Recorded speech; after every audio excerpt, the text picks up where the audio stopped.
کبھی سوچا ہے کہ ہماری دعاؤں میں سب سے خوبصورت دعا کون سی ہو سکتی ہے؟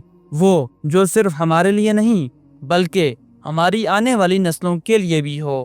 حضرت ابراہیم علیہ السلام کی وہ دعا جو دل کو چھو لینے والی ہے، اے میرے رب، مجھے اور میری اولاد کو نماز قائم کرنے والا بنا دے اور میری دعا کو قبول کر۔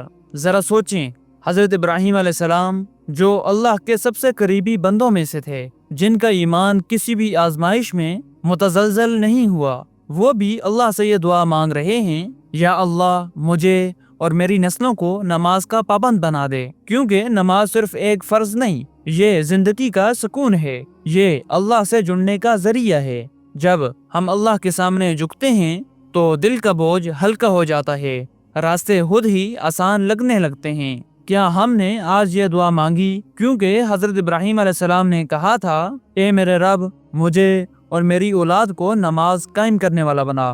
آج سے یہ عہد کریں کہ آج سے یہ دعا اپنی دعاؤں میں شامل کرتے ہیں اور اللہ سے مانگتے ہیں کہ وہ ہمیں اور ہماری نسلوں کو نماز کا پابند بنا دے۔ اللہ رب العزت سے دعا ہے کہ اللہ ہمیں وہ بنا دے جو اسے پسند ہو، ہمیں اور ہماری نسلوں کو نماز کا پابند بنا دے۔